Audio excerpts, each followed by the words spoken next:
आज प्रातःकाल लगभग 4 बजे जब मैं अपने कक्ष में सो रहा था तो किसी व्यक्ति ने हमारे कक्ष के द्वार पर दस्तक दी।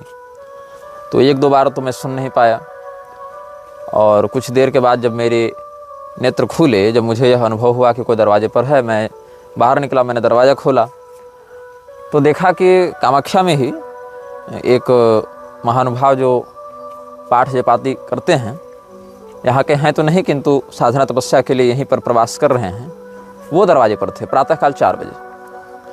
तो मैंने उनसे पूछा, भाई आप क्यों आए हैं? तो वो बड़े घबराए हुए थे, बेचैन उनका चेहरा दिख रहा था। वो हमारे कक्ष में आए, फिर हमारे साथ बैठे। उन्होंने बताया कि आप जो म्लेच्छराज श्रृंखला अभी निर्गत कर रहे हैं उससे जुड़ी हुई कुछ बातें कहनी है। हमने सोचा भाई 4 बजे सुबह क्या बात करनी है, तो मैंने पूछा क्या बात है। उन्होंने कहा कि अभी अभी उन्हें एक स्वप्न आया है, जिस स्वप्न में कोई व्यक्ति है जो वो भी किसी परंपरा के साधक हैं, और उन्होंने कहा कि भाई मैं पहले म्लेच्छराज के संगठन में जुड़ा हुआ था और म्लेच्छराज के लिए नरबली इत्यादि में दिया करता था, किंतु मुझे इस प्रकार के अभियानों में बड़ी ग्लानि हुई। मुझे बहुत अफसोस हुआ कि मैं क्या कर रहा हूँ, तो मुझे प्रायश्चित करना है और मैं देवी जी की आराधना इत्यादि भी कर रहा हूँ। तो इसीलिए मैं यहाँ पर आया हूँ तपस्या करने के लिए, और मैं बताऊँगा कि म्लेच्छराज वस्तुतः कैसा दिखता है।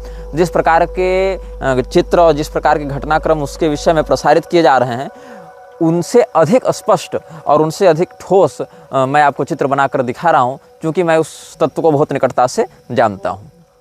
साधक जी ने हमें बताया कि स्वप्न में जो व्यक्ति उनसे मिले, उन्होंने बताया कि वो ये सब तामसी विद्याएं, पैशाचिक विद्याएं सीखने के लिए अफ़गानिस्तान के क्षेत्रों में गए थे, और वहाँ से सारी विद्याएं, काली शक्तियाँ वो सीख कर जगा कर आए थे और उसी की आराधना करते थे। किंतु उसके मार्ग में चलते हुए इन्हें आत्मग्लानि हुई, इन्हें यह बोध हुआ कि मैं तो बहुत ही नकारात्मक मार्ग पर निकल पड़ा हूँ।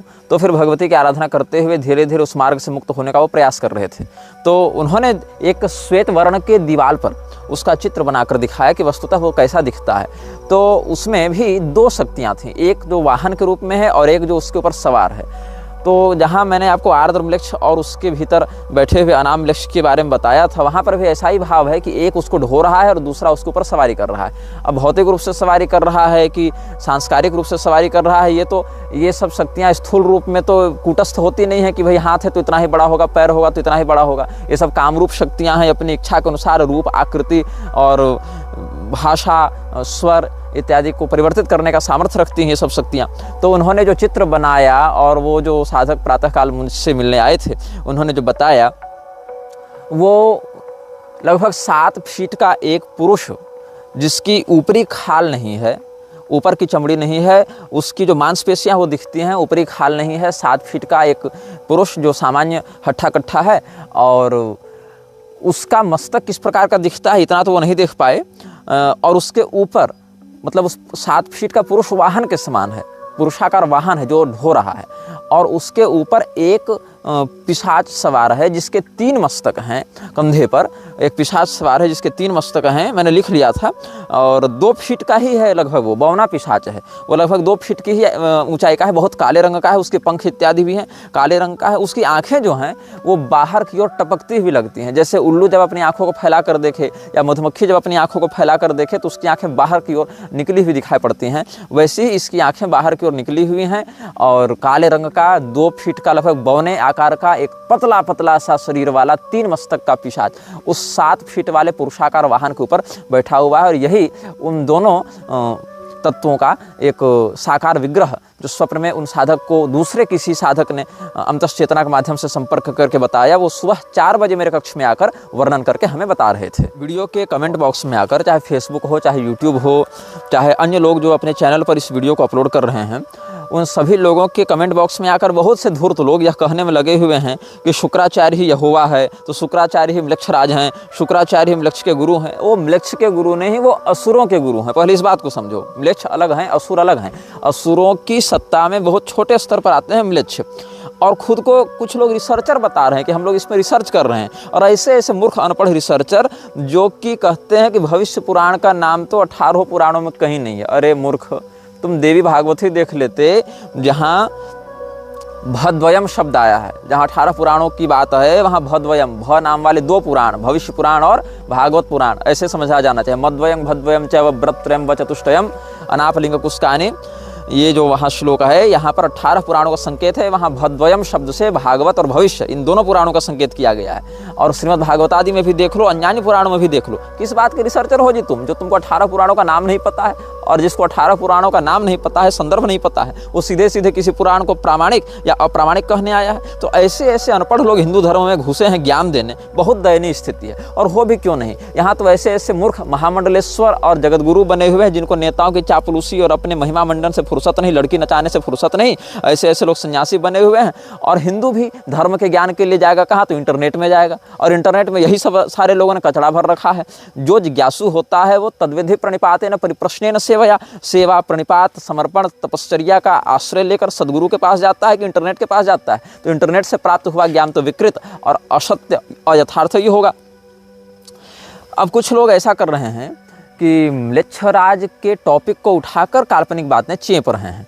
इनमें से मुझे सूचना प्राप्त हुई कि कुछ लोग तो हमारे भी पूर्व समर्थक रहे थे, जो बाद में सैद्धांतिक विरोध के कारण, जिनसे हमने सैद्धांतिक टकराव झेला और जिनकी पोल हमने खोली, वो सब फेसबुक छोड़कर भाग गए थे। और बाद में फिर फेसबुक पर आए हैं म्लेच्छराज के विषय में बताने कि वसुधा और पिंगल और किसका किसका तो है ऐसा, वो अपने म्लेच्छत्व के विषय में स्पष्ट कर रहे थे। कहते हैं कि वसुधा और पिंगल का पुत्र वर्तमान में म्लेच्छराज है और कलयुग के अंश से अवतरित है। वो जन्मना आर्य है, म्लेच्छ नहीं है। देखो, वो जन्मना आर्य नहीं है, जन्मना म्लेच्छ ही है। अब आर्य शब्द से ऐसा देखोगे तो जितने भी दैत्य हैं वो तो कश्यप जी की संतान होने से द्विजवत ही माने गए हैं बहुत स्थानों पर।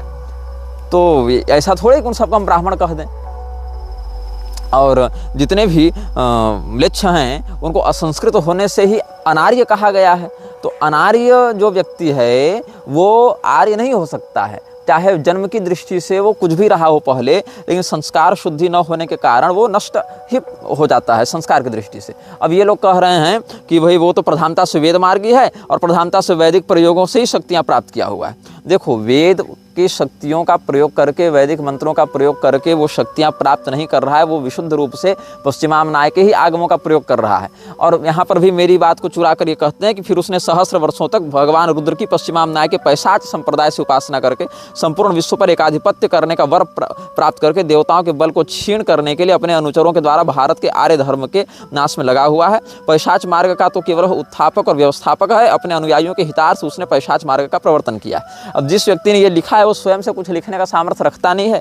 एक सेठ के लेखों को चुरा कर लिखा करता था। बाद में उसने अपने अनुयायियों के मन में भ्रम डाला कि हम तो बहुत बड़े साधक हैं, तपस्वी हैं, हिमालय में जाकर तपस्या कर रहे हैं, हम अपना फेसबुक व्हाट्सएप सब बंद कर रहे हैं, और लोगों को ब्लॉक कर दिया ताकि लोग उसको ऑनलाइन न देख सकें। और जब इस समय उसने देखा कि लोग तो मेरी चर्चा करना छोड़ रहे हैं, भूलते जा रहे हैं, तो अपनी लोकेशना में उसने म्लेच्छराज वाले टॉपिक उठाया और मनमानी बातें वैसे ही लिखने लगा। जिस प्रकार से पहले वो अपने संप्रदाय के विषय में या अपने आध्यात्मिक शक्तियों के विषय में या अपने अवतार के विषय में या अन्य विषयों में किसी मान्य संप्रदायाचार्य के क्लोन होने के विषय में, किसी मान्य संप्रदायाचार्य के कलयुगी एजेंट होने के विषय में जैसे बकवास करता था, काल्पनिक ग्रंथों के नाम पर काल्पनिक बातें प्रसारित करता था, वैसे यहाँ पर भी करने लगा। तो ऐसे लोगों से सावधान रहना चाहिए। अपने आप को महिमा मंडित करने के लिए कुछ भी ये लोग अप्रामाणिक और अपुष्ट रूप से प्रसारित करते रहेंगे और लोगों को भ्रमित करते रहेंगे।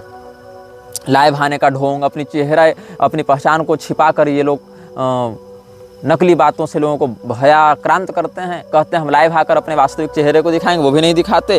नए नए ग्रंथ, अपने काल्पनिक बातों को प्रसारित करने के लिए गुरु परंपरा का ढोंग, और अब हर विषय के एक्सपर्ट बनकर हमारी ही नकल करते हुए नकली बातों को प्रसारित कर रहे हैं। बीच में किसी धूर्त ने, जो पहले मुझे फेसबुक पर कहता था कि आप न्यू वर्ल्ड ऑर्डर के बारे में क्यों नहीं बताते, हिंदू धर्म गुरुओं को वास्तविक संकटों के बारे में बताना चाहिए, और मुझे इस प्रकार से ललकारता था, तो मैंने कहा कि मैं 2012, 13, 14 में लिखता था, ये सब बोलता था। तो उसने कहा अब भी लिखिए, बोलिए। अब जब मैं लिखने बोलने लगा हूँ तो एक संदिग्ध चरित्र वाली महिला जो मेरे ऊपर अभद्र और यौन टिप्पणियाँ किया करती है, उसके दल में सम्मिलित होकर, वो भी अपनी पहचान उजागर नहीं करती, उसके दल में सम्मिलित होकर ये लोग कह रहे हैं कि तुम तो म्लेच्छराज के नाम से काल्पनिक बातें कह रहे हो। काल यवन कब से म्लेच्छराज हो गया? अरे मूर्खों, तुम अपने फेसबुक को छोड़कर ग्रंथ तो पकड़ो, तब तो पता चलेगा कि किन किन ग्रंथों में, देवी भागवत में, गर्ग संहिता में और किन किन महाकाव्यों में म्लेच्छराज के रूप में काल यवन का वर्णन है। और यह देखो, इन लोगों ने कहा भुसुंडी रामायण के नाम से काल्पनिक ग्रंथ का आश्रय लेकर ये भगवान श्री रामचंद्र जी की चरण पादुका के द्वारा म्लेच्छराज के पराजय का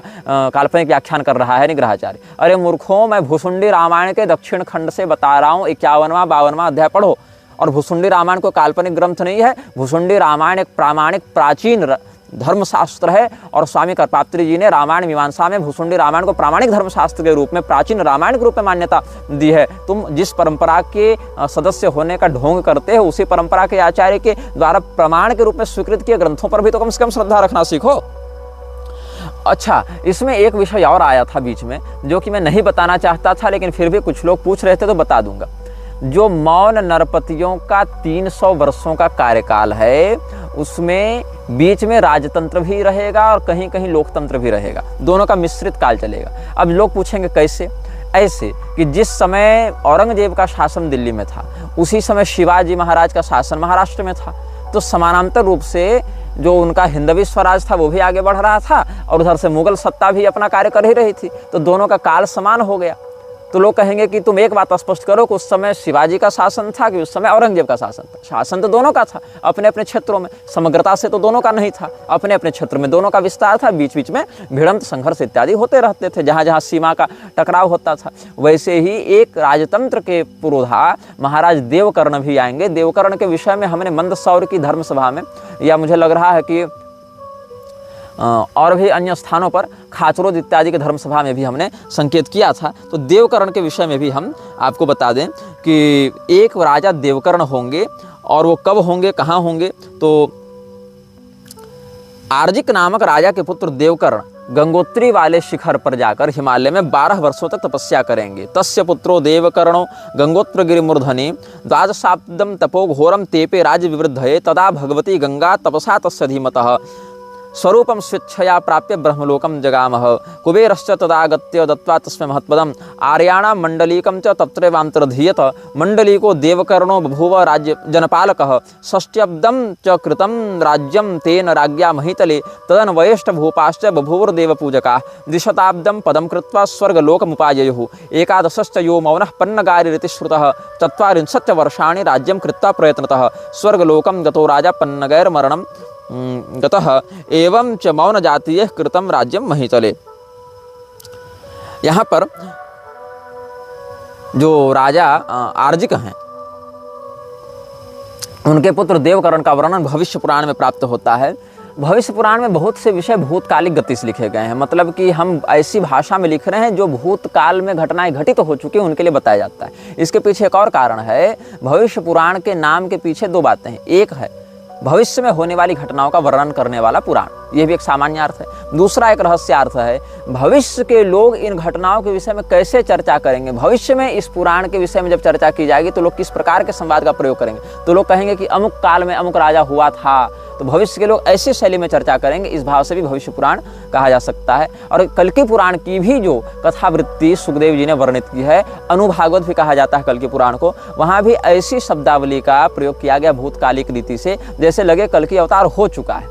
तो भगवान की कुछ लीलाएं भविष्यत गति से, कुछ भूतकाल की गति से आचार्यों ने वर्णित की हैं, क्योंकि वो त्रिकालदर्शी होते हैं। तो जो व्यक्ति त्रिकालदर्शी होता है उसके लिए भूत भविष्य वर्तमान सब प्रत्यक्ष के ही समान प्रतीत होता है। तो हम बता रहे थे राजा देवकर्ण के विषय में। देवकर्ण महाराज जिस समय आएंगे उसके 200 साल तक मौन नरपतियों का भी शासन रहेगा। मतलब आप इसको ऐसे समझ सकते हैं कि लगभग भारतीय लोकतंत्र के आप समझ लीजिए कि 125 साल के आसपास देवकर्ण का राज्य प्रारंभ हो जाना चाहिए इस भविष्यवाणी के अनुसार। और 12 वर्ष तक वो तपस्या करेंगे, भगवती गंगा की आराधना करेंगे गंगोत्री में जाकर, और वहाँ भगवती गंगा कुबेर जी के माध्यम से उनको पुनः राज्य पद का वरदान प्रदान करवाएंगे, ऐश्वर्य प्रदान करेंगे, क्योंकि ऐश्वर्यहीन व्यक्ति राजा नहीं हो सकता है, उसके लिए चाहिए पैसा, उसके लिए चाहिए वैभव। तो कुबेर जी की कृपा से उनको वैभव प्राप्त होगा। और कब तक ये राज्य करेंगे? तो इनकी 8 संततियाँ, मतलब 8 पीढ़ियाँ, इनके सीधे 8 पुत्र नहीं, इनकी 8 जनरेशन्स, इनकी 8 पीढ़ियाँ भारत में 200 वर्षों तक राज्य करेंगी। तो 200 वर्षों तक जब ये लोग राज्य करेंगे तो अंतिम राजा का जो नाम होगा, ये जो स्वयं जो देवकर्ण होंगे उनका राज्य लगभग 60 वर्षों तक चलेगा। और फिर 200 वर्षों तक कुल इनका जो, ये भी मौन नरपतियों की ही श्रेणी में उसी कालखंड में आ जाएंगे। तो 11वां जो होगा इनके मौन नरपतियों के पीढ़ी में, उसका नाम होगा पन्नगारी, और वो 40 वर्षों तक इस पृथ्वी का राज्य भोगेगा, इस भारत भूमि का राज्य भोगेगा। और उसके बाद सर्पों के ही द्वारा उसको मृत्यु प्राप्त होगी, पन्नगैर मरणम गतः।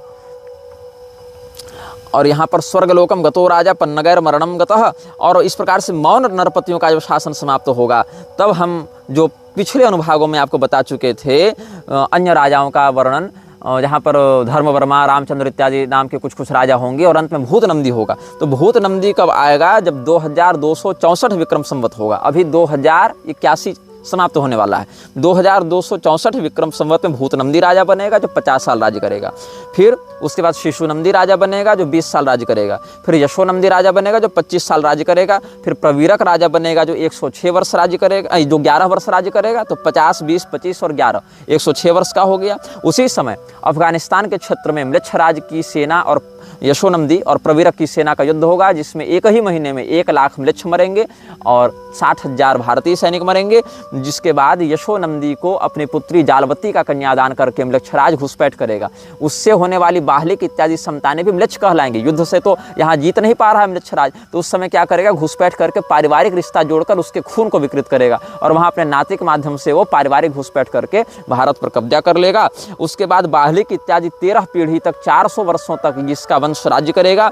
तब तक कितना हो गया? इधर 106, इधर 2264 और उधर 400, इधर 106, मतलब 2770 विक्रम संवत जब आएगा। उसके बाद भारत में गृह युद्ध छिड़ेगा। 2 साल गृह युद्ध के बाद पुष्यमित्र द्वितीय, ध्यान से सुनेंगे, पुष्यमित्र शुंग नहीं, लोग ध्यान से सुनते नहीं, कमेंट में पूछते हैं। पुष्यमित्र द्वितीय इस भारत के राजा बनेंगे और वो 100 वर्षों तक राज भोगने के बाद, धर्म की झंडे को, धर्म के ध्वजा को फहराने के बाद भ्रमित होकर कलयुग के मित्र बन जाएंगे। यद्यपि उनकी स्वयं की दुर्गति नहीं होगी, वो तो अपने सत्कर्म के कारण दिव्य लोक में ही जाएंगे, लेकिन कलयुग के मित्र हो जाने के कारण वो कलयुग के विरोध को छोड़ देंगे, कलयुग का विरोध नहीं करेंगे और कलयुग फिर अपनी इच्छा के अनुसार अधर्म का विस्तार करता रहेगा। ये सब बातें भी धर्मशास्त्रों में संकेत के रूप में कहीं समास, कहीं व्यास विधान से वर्णित हैं। और हमने आपको एक और विषय यहाँ पर बताया था, जब बृहत पाराशर होरा शास्त्र के केतु महादशा प्रकरण से हम आपको बता रहे थे, तो वहाँ पर एक फलश्रुति थी कि जो म्लेच्छ के राजा होंगे, म्लेच्छराज होंगे, उनके द्वारा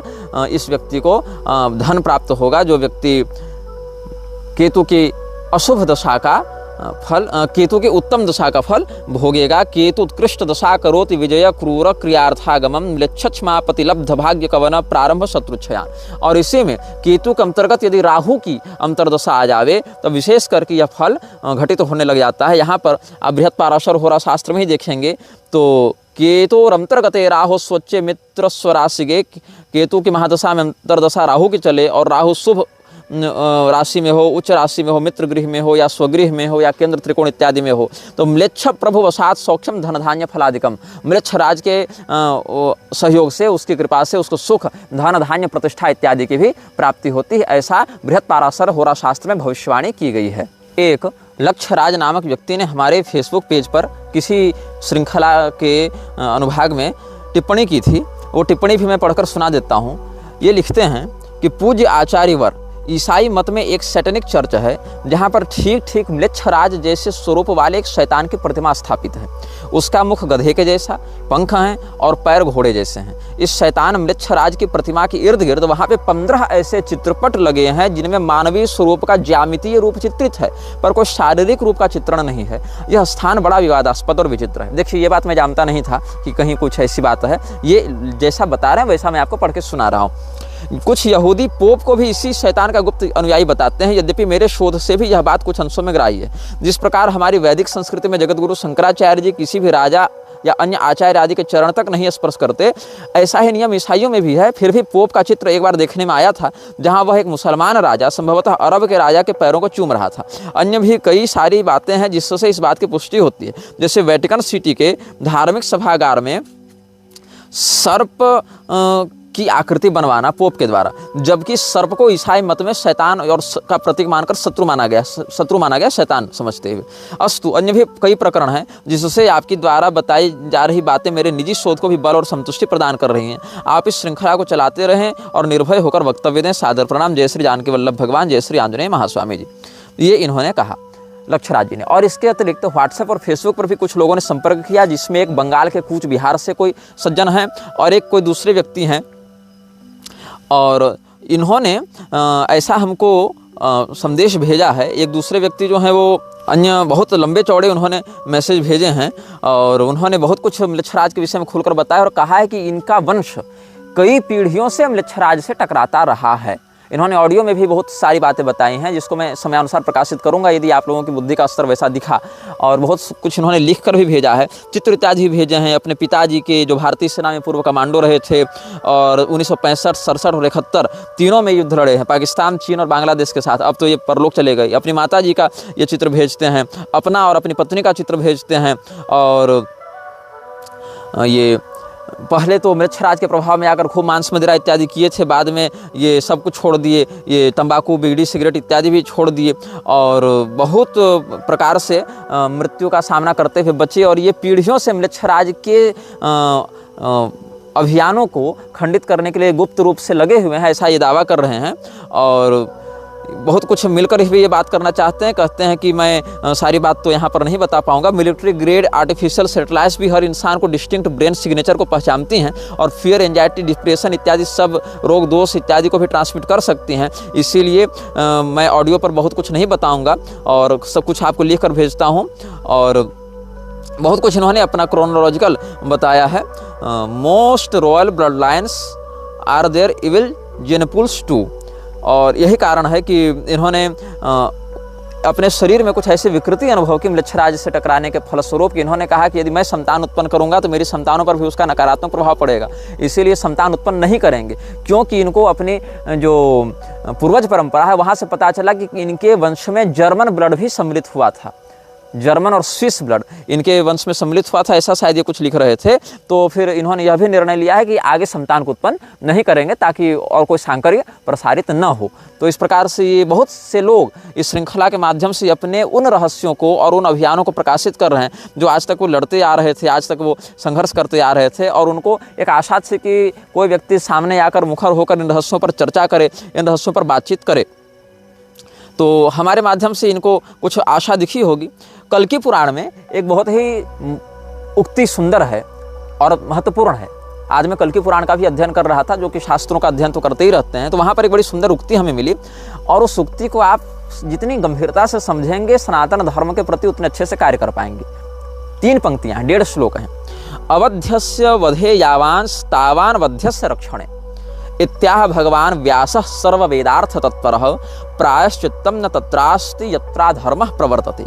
सभी वेदों के अर्थ को समझने वाले, जानने वाले भगवान वेदव्यास जी ने क्या कहा है? जो व्यक्ति निर्दोष है, जो व्यक्ति अवध्य है, उसका वध करने से, उसकी हत्या करने से जो पाप लगता है वही पाप वध्य व्यक्ति की रक्षा करने से भी लगता है। मतलब जिस व्यक्ति को मार देना चाहिए उस व्यक्ति की रक्षा करने से भी वही पाप लगता है जो निर्दोष की हत्या करने से पाप लगता है। इसीलिए जहाँ अधर्म को प्रोत्साहित किया जाए, जहाँ से अधर्म को बढ़ावा मिले, धर्म की हानि हो, ऐसे व्यक्ति को मारना ही धर्म का निर्णय है। आतताई वधारणः, और उस व्यक्ति के वध के बजाय यदि आप उसका संरक्षण करेंगे, उसको बचाएंगे, तो वही दोष आपको लगेगा जो निर्दोष की हत्या से प्राप्त होता, और फिर उस पाप का कोई प्रायश्चित नहीं है। यह कल्कि पुराण में भगवान वेदव्यास जी का मत भगवान कल्कि के समक्ष प्रस्तुत किया गया है। कुछ लोगों ने कलिपुरुष के विषय में जानने की इच्छा भी व्यक्त की थी और हम कलिपुरुष के विषय में कुछ स्पष्ट बातें भी आपको व्यक्त करेंगे। केवल कलिपुरुष नहीं, उसके पूरे खानदान के विषय में बताएंगे। और ये बिल्कुल प्रामाणिक बात आपके समक्ष हम कह रहे हैं। देखिए, अप्रामाणिक मैं कहता ही नहीं हूँ इन विषयों में, किसी विषय में भी मैं अप्रामाणिक बात कहने का पक्षधर नहीं हूँ, अप्रामाणिक बात सुनने का पक्षधर नहीं हूँ। बहुत से लोग यह कहते हैं कि तुम बहुत सारी फेसबुक आईडी, यूट्यूब आईडी बनाकर अपने समर्थन में कमेंट करते हो। ऐसा भी नहीं है। जो भी आईडी है वो मेरे वास्तविक नाम से प्रसारित होने वाली ही आईडी है, कोई दूसरी आईडी भी नहीं है। लेकिन लोग स्वयं जिस प्रकार के होते हैं, कपटी, छली, विश्वासघाती, सामने वाले को वैसा ही समझते हैं, क्योंकि सामने वाले के जीवन में भी कुछ सच्चाई और निर्भयता हो सकती है, इस प्रकार की कल्पना वो नहीं कर पाते। तो जो कल्कि पुराण का प्रथम अंश है, वहीं पर कलिपुरुष के विषय में बताया गया है। कलिपुरुष का उद्भव कैसे हुआ, कलिपुरुष के कुल खानदान में कौन लोग हैं। स चा धर्म इति ख्यातस्तस्य वंशानुकीर्तनात् श्रवणात् स्मरणात् लोकः सर्व पापैः प्रमुच्यते। इस कलिपुरुष के उद्भव की घटना को सुनने और स्मरण करने से भी व्यक्ति पाप से मुक्त हो जाता है। ये कल्कि पुराण में कहा गया है। क्यों हो जाता है? क्योंकि अगर आपको उसका स्रोत पता होगा, कारण पता होगा, तो निवारण भी पता होगा, आप उससे बचेंगे। इसीलिए रोग को जानने से व्यक्ति रोगमुक्त होता है, क्योंकि रोग की पहचान होगी तभी तो रोग की चिकित्सा कर पाएंगे। जो रोग की पहचान ही नहीं कर पाएगा वो तो अंदरूनी रोग बढ़ता जाएगा, मार डालेगा। इसीलिए ब्रह्मा जी ने प्रलय के अंत होने पर, मतलब जब नवीन सृष्टि करते हैं, तो अपनी पीठ की ओर से एक तामसी तत्व को उद्भूत करते हैं, जिसको कहते हैं अधर्म। अधर्म की पत्नी का क्या नाम है? अधर्मस्य प्रिया रम्या मिथ्या मार्जार लोचना तस्य पुत्रोति तेजस्वी दंभः परम कोपना। जो अधर्म है उसकी पत्नी का नाम है मिथ्या। हर गलती, हर अधर्म की शुरुआत होती है झूठ से।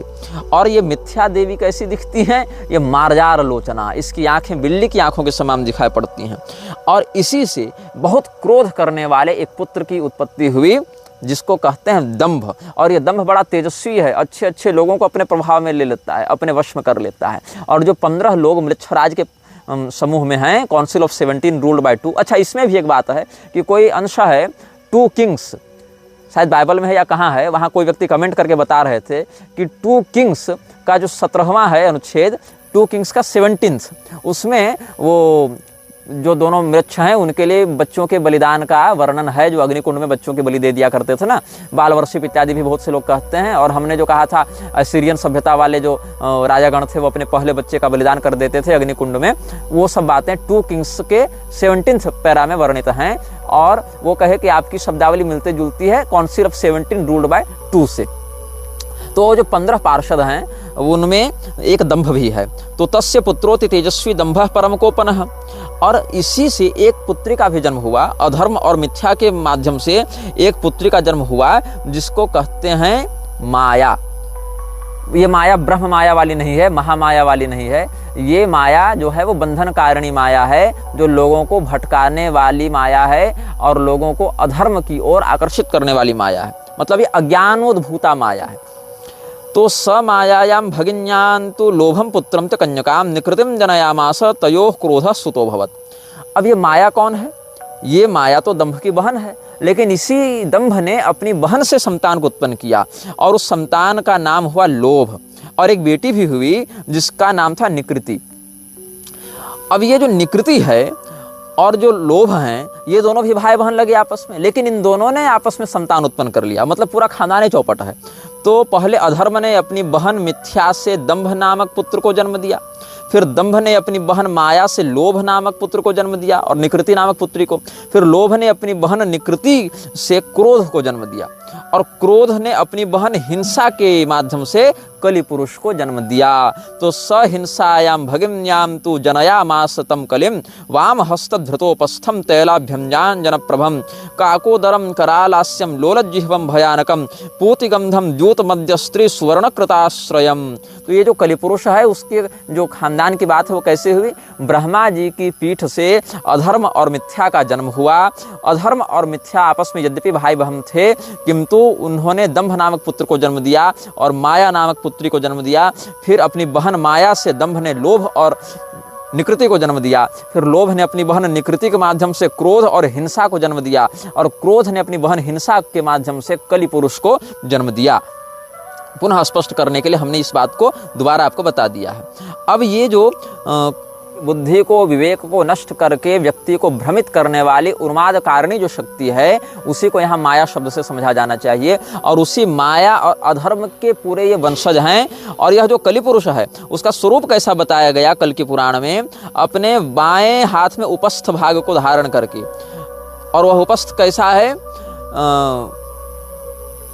तैलाभ्यक्ताम जनप्रभम। पूरा शरीर ही, उपस्थ भी तो उसी का हिस्सा है।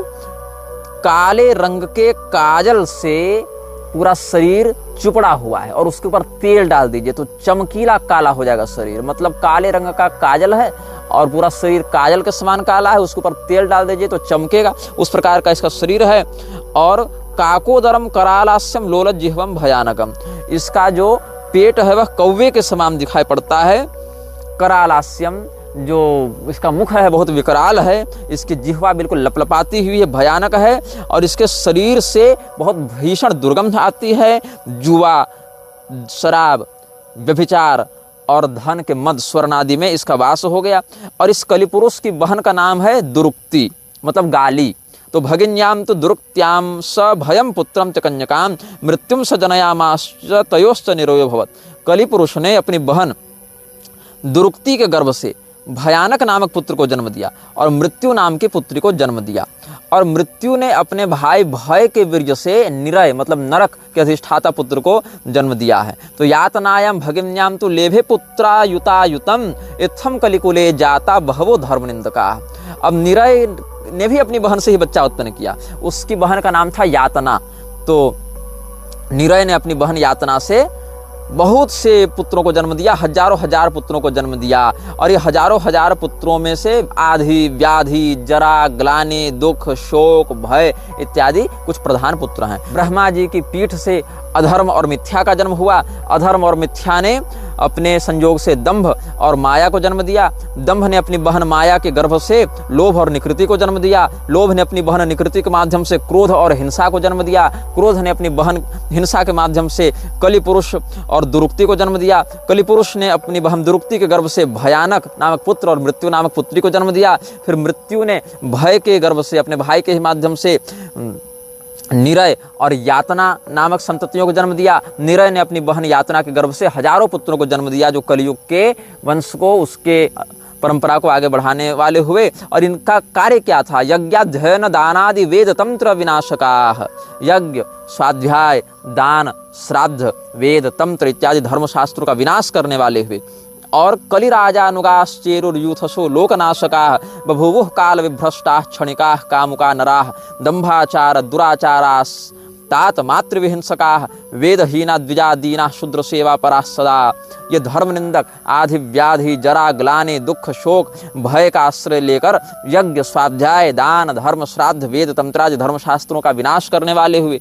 लोक विनाशी यूथ के यूथ, झुंड के झुंड, ये सब कलिराज के, कलिपुरुष के जो अनुचर हैं, वो जो कलिराज के जो सेवक हैं, उन्होंने मनुष्य शरीर को धारण करके इस सृष्टि का विनाश करना आरंभ किया है, कामुक और क्षणभंगुर शरीर को धारण करके। और दंभी, दुराचारी, माता पिता का तिरस्कार करने वाले, ये सब ब्राह्मणों के घर में जन्मने लगे।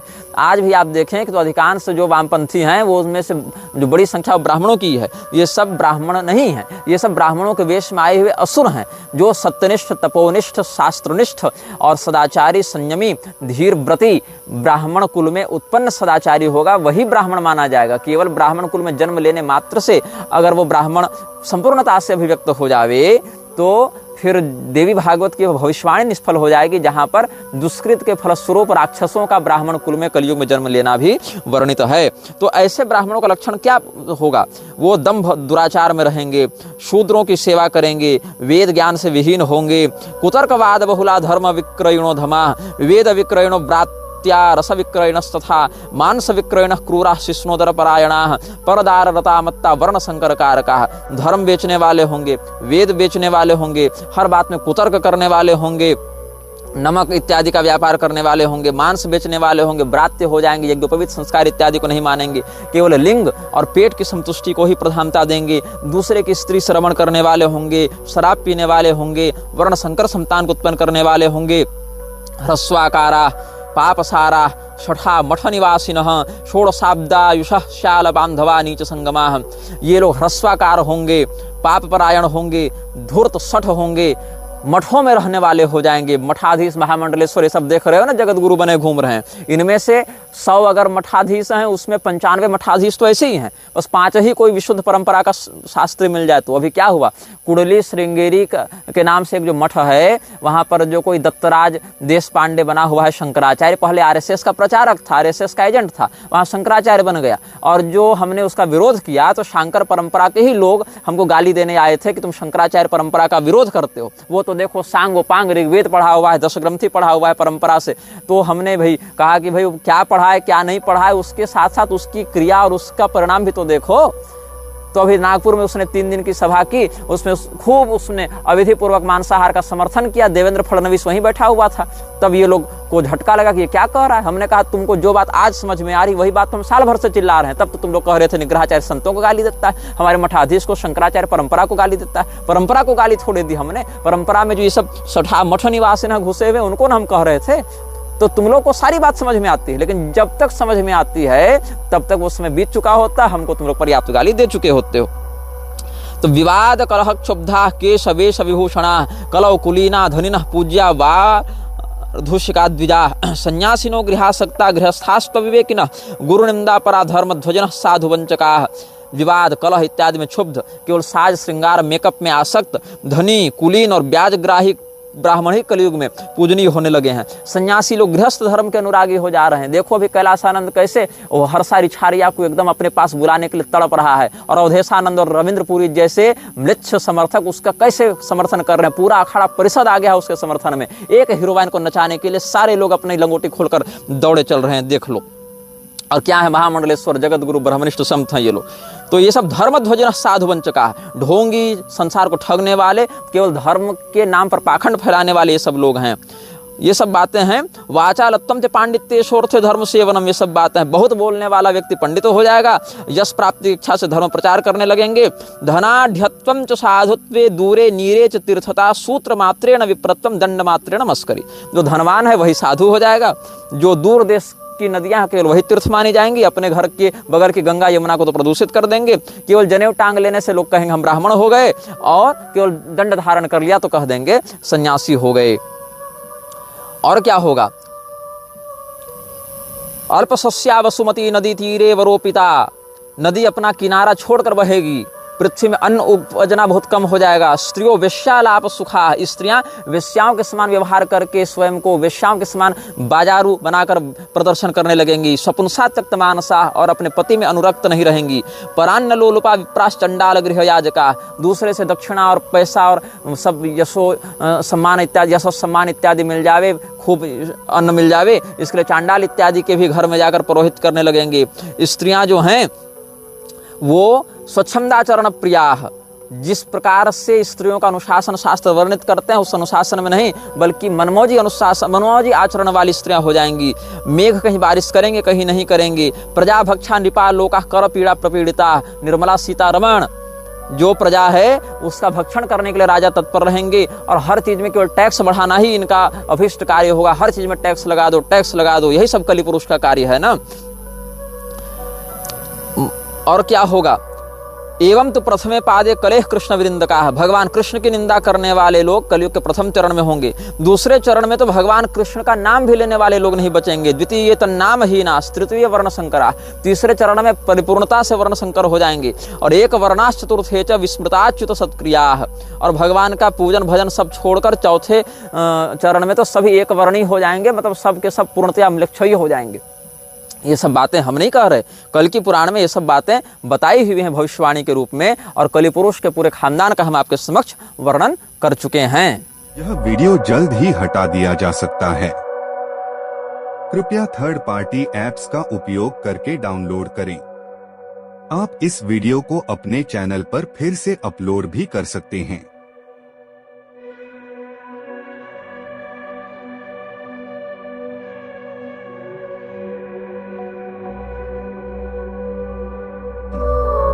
This video may get deleted soon. Please download using third-party apps. You may also re-upload this video on your channels. Thank you.